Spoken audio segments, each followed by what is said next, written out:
Let's learn something really quick. If you got the time, absolutely. And you got the discipline, there's no question about it. I love that. Yeah, that's a great practice to put into your everyday life, you guys. You generally regret the things you don't do, not the things you did do. Let me say it that way. Mic drop. This was just awesome. I love meeting my guests in person, and it's a whole nother animal, and the energy is just electric. You guys, this is your host, Deanna Radulescu with Label Free Podcast. To live your best life, you must live label free. What is good, everyone? This is your host, Deanna Radulescu with Label Free. To live your best life, live label free. And we're back with our resident relationship wizard, Fred Talisman. As you all know, Fred has got over 50 years experience repairing, saving, rejuvenating, revitalizing relationships. And that is across the board, all different types of subjects. If you didn't know, you can book a free call with Fred at bookwithfredT.com. So take advantage. Do not be scared. If the word therapist throws you off, he can also coach you if that's something you're more comfortable with. Again, before we get into today's subject, that's bookwithfredT.com. Take advantage of that free call. He would love to help you. He's very passionate about helping people in their relationships, moving them forward, and making your relationship work long term. Fred, good to see you. Hi. Good to see you. So this week we've got a different type of subject, right? We're going to talk about being couples from different cultures, religions, and races. So I have the experience of different, culture, kind of, okay? My partner, significant other, is from Romania. I'm from the U.S. However, we both have a European background. So raised kind of similarly, but different cultures. So what would you like to start with first? The religion, cultures, or races? There's similarities between all three. And the similarity is the part of really having a deep emotional connection with your partner is understanding how their religion, their culture, their race affected them. Whether you have the same culture, religion, or race, or a different one from them, that we each have our own unique experience of how those elements have impacted our lives. Yeah. You know what I watch a lot of? So my husband got me on this kick of watching 90 Day Fiancé. If you guys are watching, listening, I'm sure a lot of you are familiar with TLC, 90 Day Fiancé. There's many different versions of it. There's before the 90 days, 90 days the other way. And so it's really about people from America having relationships with people around the world. And the 90 days comes from if someone gets a fiancé visa, they have 90 days to get married when they come over here. I don't know what it's like going over there, but the show is a great example of how different cultures, different religions, different races come together. And it is pretty intense. Like for me, I watch women from here in the U.S. try to have a relationship with a man who's Muslim. Now, there's nothing wrong with that, and I respect everybody's culture and background, but it is so extremely different that not a lot of times is it a peaceful, relationship. They're at odds quite a bit.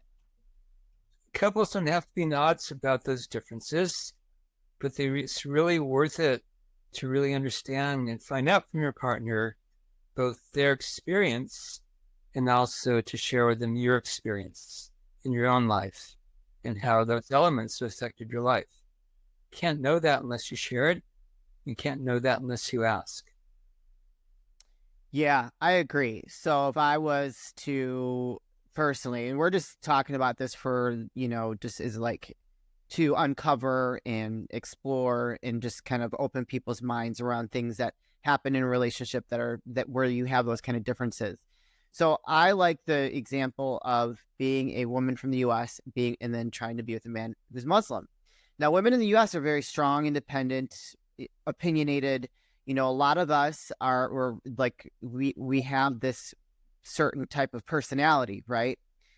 Women that are Muslim are very quiet, reserved, completely covered up. They do not drink, and it's so completely opposite. And I'm just like, how do you go into? I understand we can't help who we fall in love with, right? But how do you go into a relationship like that, knowing that you come from two extremely different backgrounds, and not have a conversation of how you're going to make that work and how you're going to blend your lives together when you have these two different backgrounds, and there's going to be an expectation.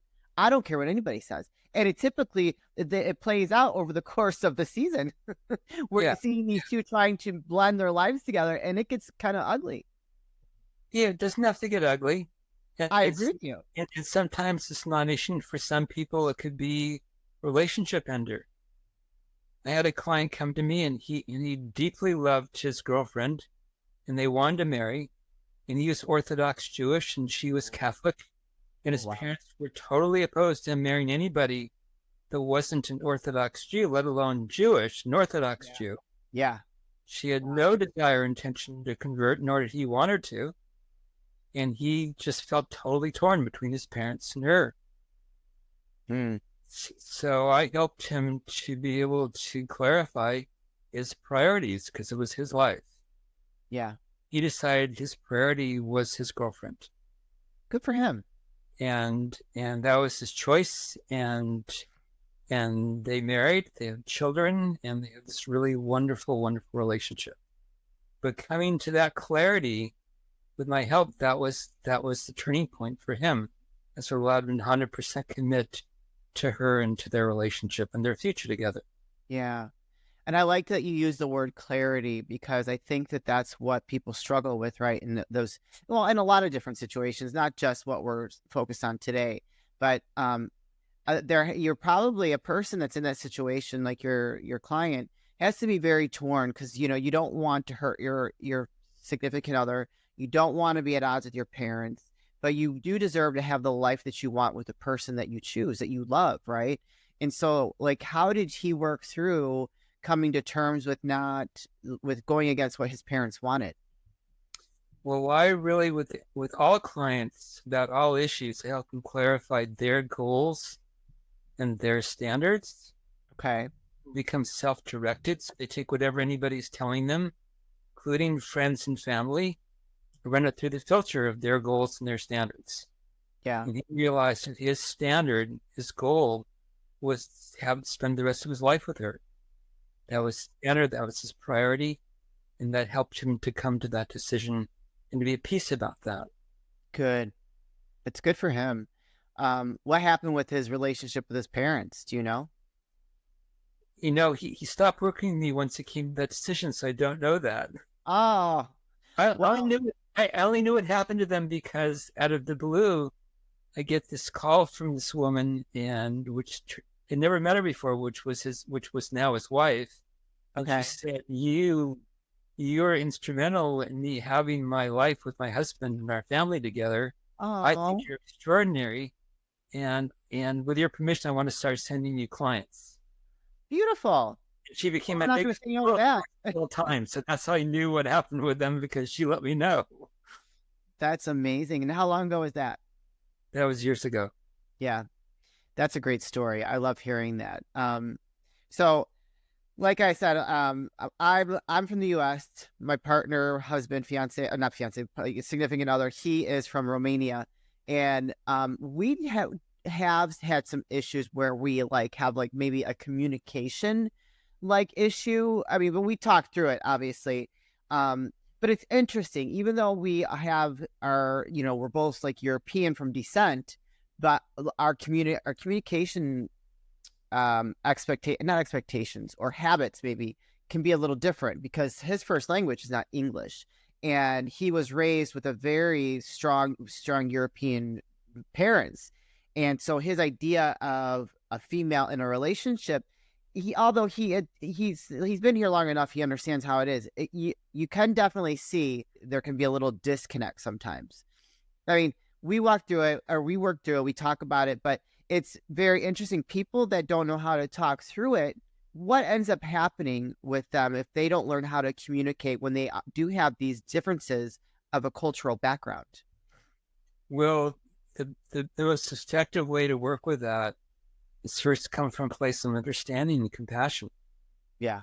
The more you understand about your partner's background and how that's affected them, the more that you can helps you to come from compassion and love and not be rigid in your response to them. And they can't know you can't know their experience, and they can't know yours unless Well, right. let's talk about that.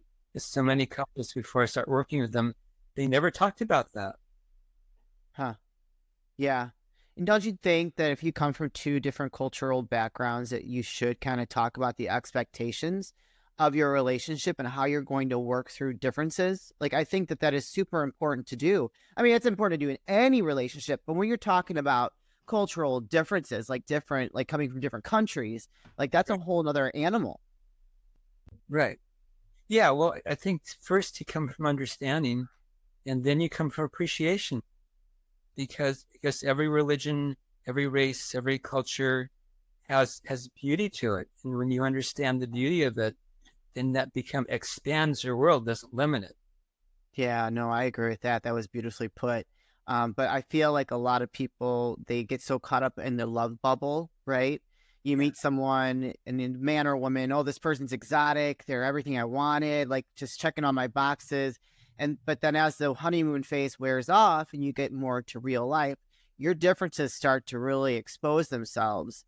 And if you don't go into it like thinking, okay, we're from two different backgrounds, two different experiences in life. We've been both raised a certain way, or have had different traumatic experiences like myself. Like I've had a lot of trauma in my past I've had to overcome. Sometimes I get triggered. And I've had to, like, in my current relationship in the beginning, I had to let him know. Like that was like my you know, that was a must. I told myself, moving into my next relationship, they're going to know everything about me, and if they don't accept me and understand what they're dealing with, then I can't be with that person. Yeah. And so, like, I know now in my 40s, like that was important to have that conversation so that we can have a healthy relationship. But I think a lot of people get caught up in that, like I said, the love bubble, and don't really talk about those things until after, like, the shit's hit the fan. Excuse my language.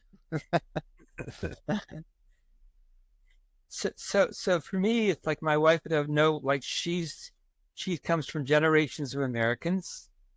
She was raised Christian, which she really enjoyed. Didn't really impact her life in terms of discrimination experience. Yeah. She's part of the majority of of wherever she grew up. Yeah. Whereas I'm like a second generation American, and From where? I didn't know that. one set of grandparents came from Poland. Okay. With them because they and all those relatives were killed by the Nazis. Oh, wow. And my dad's parents fled discrimination in Russia. And my grandmother never learned, I absolutely adored, never learned how to speak English. Okay. I'm sorry, she never learned how to read English. She spoke Right. really Okay. Yeah. extraordinary woman. So you and I are a bunch of Polacks. That's why we get along so well. Okay, keep going. Sorry. and I was raised Jewish, and that really impacted me in all kinds of ways. You know, all my sense of social justice and all my sense of being of service came from my identity that I was raised with, of my interpretation of being Jewish. Oh, wow. Okay. Interesting. Giant impact. I mean, really, really wonderful, positive way. Yeah. And when I went to elementary school, I was the only Jewish kid in school. Oh, wow. So I really felt like an outsider. Yeah. Especially during holiday time. Yeah. So those are experiences my wife never had, could never understand until I explained that to her.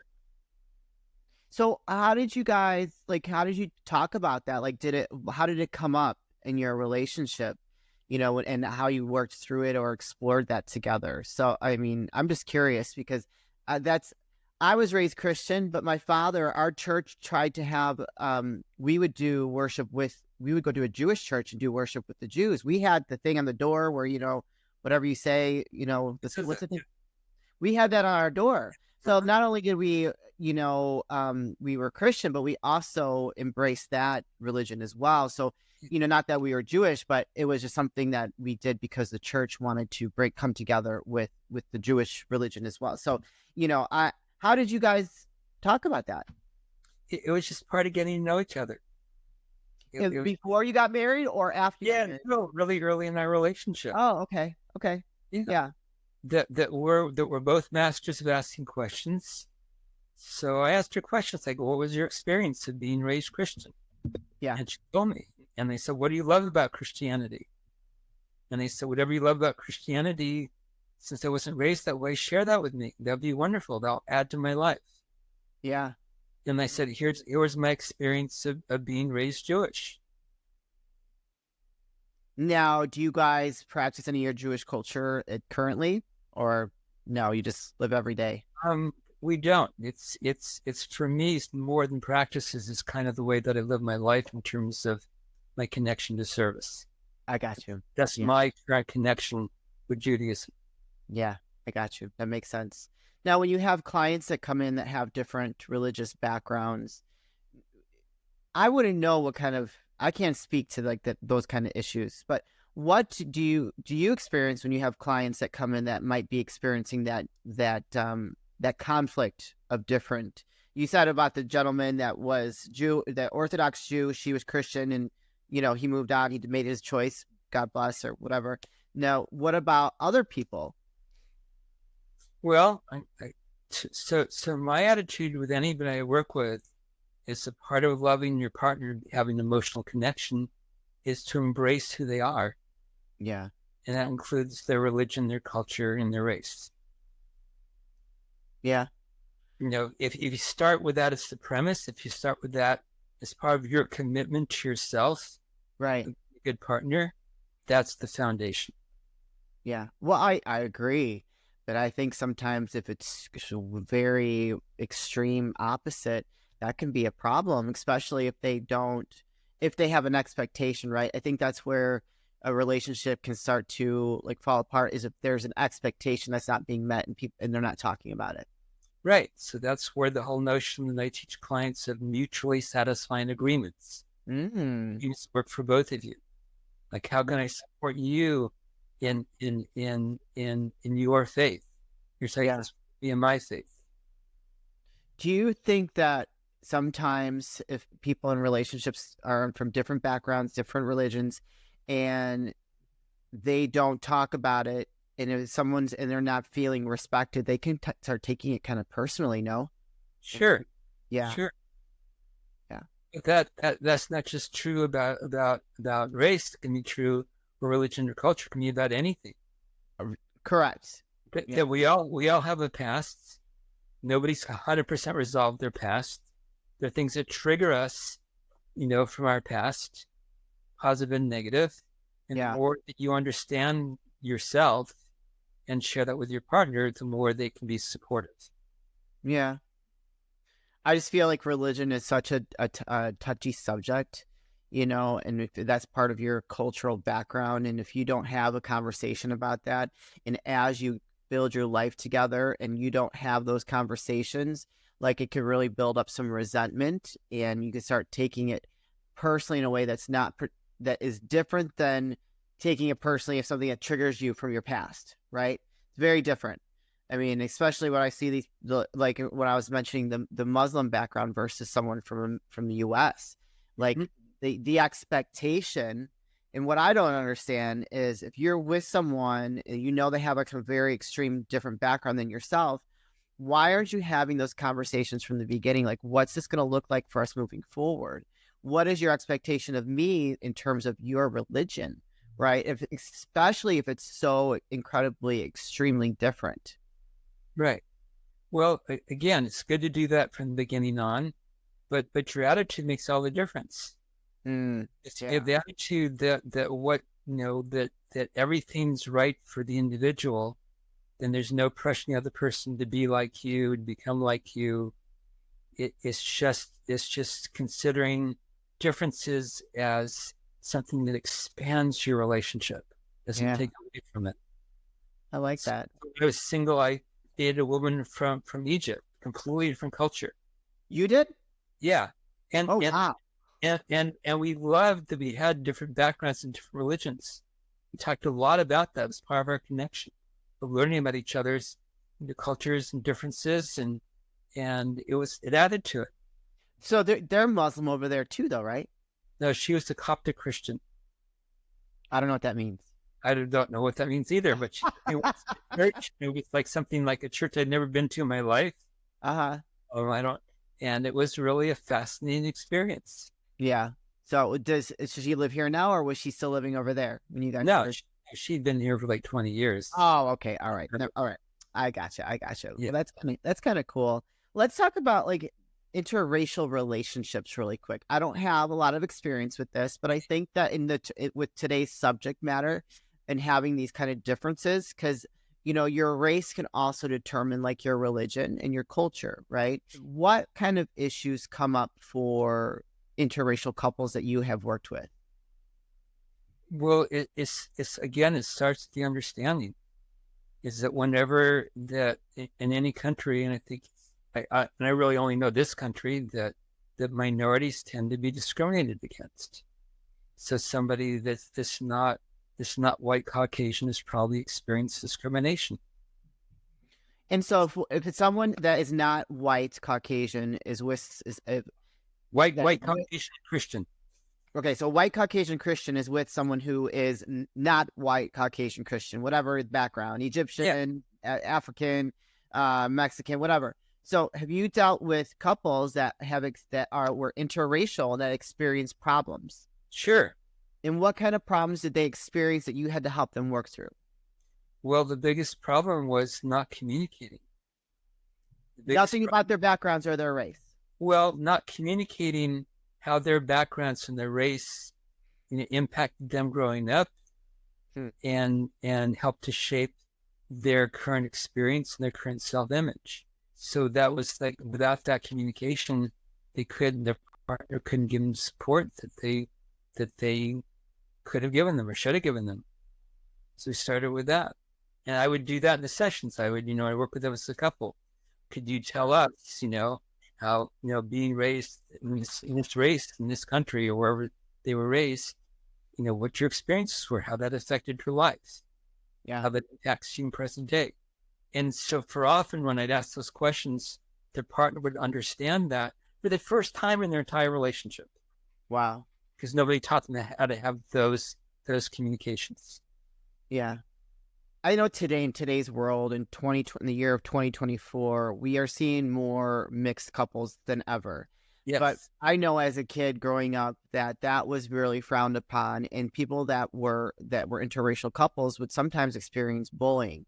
Now, obviously, I do not agree with that. I love everyone. I accept everyone. I am not a judgmental person. Obviously, we're label free here. I don't judge, but I'm sure you've come across couples that may have had, like, again, the families don't accept it. You shouldn't be together. You should be with someone your own kind, or people that are, out in public and maybe have gotten some kind of shame from just out in public together holding hands, So have you ever helped couples work through stuff like that?